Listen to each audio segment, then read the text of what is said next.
Have you ever considered that a nation's literal survival could depend entirely on treating intelligence as a proactive weapon of statecraft rather than just some passive information-gathering tool?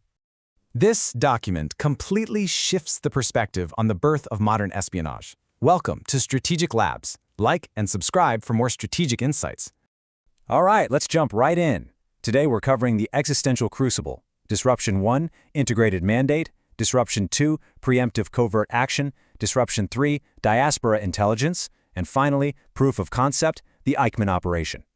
We're completely bypassing the standard historical timeline today to directly isolate the top 3 most disruptive operational doctrines established during the 1949 formation of Israel's Mossad. Section 1. The existential crucible.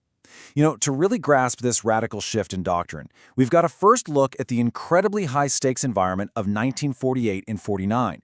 Israel's survival was literally hanging by a thread. So, what was the core problem? Well, Prime Minister David Ben-Gurion quickly realized that the pre-state Haganah and its intelligence arm, the Shai, just weren't cutting it. They were fragmented, they were heavily localized, they were surviving on absolutely resource-strapped operations. And most importantly, they completely lacked the global strategic reach needed to actually anticipate the existential threats from surrounding hostile states. Basically, a radical new framework wasn't just a good idea, it was absolutely crucial. Moving to Section 2, Disruption Number 1, the integrated mandate. This brings us to our first major shift in the intelligence timeline, which is the total, absolute rejection of traditional intelligence silos. Think about traditional Western agencies of that era. They rigidly separated their departments, right? Keeping espionage completely boxed off from kinetic military action. But Mossad? They were forged completely differently. This new model demanded holistic integration.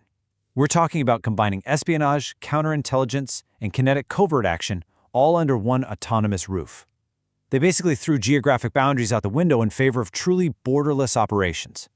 And you can see this baked right into their official name, established in December 1949. The Institute for Intelligence and Special Operations. Under early leaders like Isar Harel, they explicitly hardwired special operations into their organizational DNA. This was a massive game changer. It transformed Mossad from mere passive observers of geopolitics into a sharp, incredibly aggressive instrument of global statecraft. Section 3. Disruption Number 2. Preemptive covert action. Let's see how this builds into the second major strategic disruption, one that completely shifted the calculus of engagement from playing passive defense to executing preemptive neutralization. Here's the thing.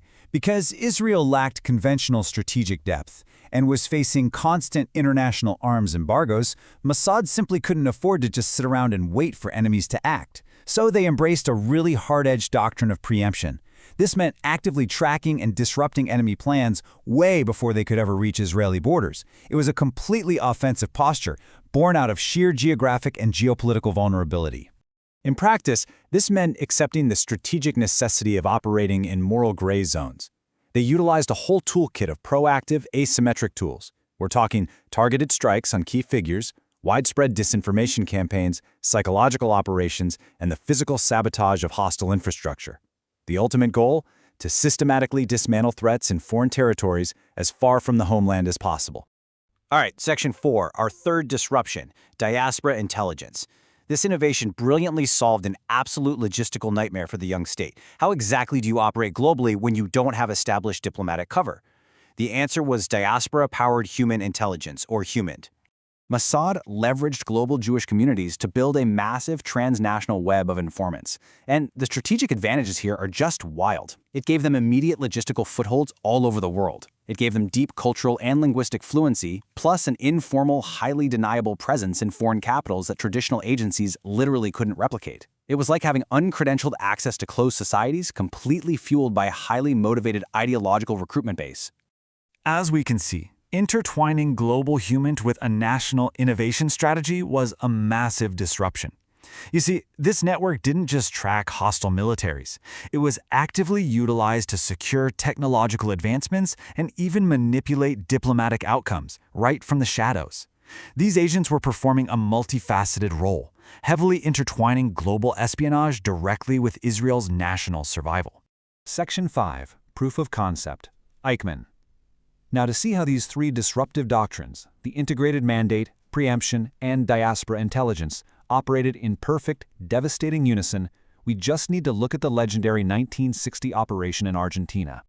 The target? Adolf Eichmann, the architect of the Holocaust.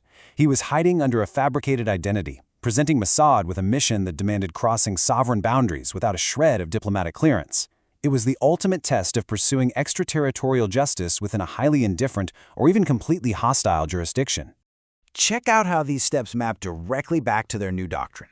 This operation flawlessly combined diaspora human intelligence for the initial identification, then an integrated operational team conducting covert surveillance in Argentina, followed by a preemptive, kinetic, physical abduction, and finally, an incredibly complex clandestine exfiltration. This singular event definitively proved that Mossad's radical new model actually worked. The strategic outcome of this was absolutely monumental. It proved their global power projection capabilities for sure and validated that integrated intelligence action model we've been talking about. By successfully bypassing conventional international constraints, they sent a chilling message to adversaries everywhere. It established an unprecedented deterrence posture. Israel now possessed an intelligence apparatus capable of shaping outcomes literally anywhere on the globe. So, what does this all mean for us today? Well, it leaves us with a pretty critical strategic question to ponder. As modern technology makes the world smaller and infinitely more transparent, how long can any state realistically sustain this aggressive brand of shadow statecraft? Can doctrines of aggressive preemption and operational deniability really survive the future of geopolitics without triggering catastrophic diplomatic blowback? This is just a preview. For the full deep dive, check out our long-form explainer on the channel. See you in the next one.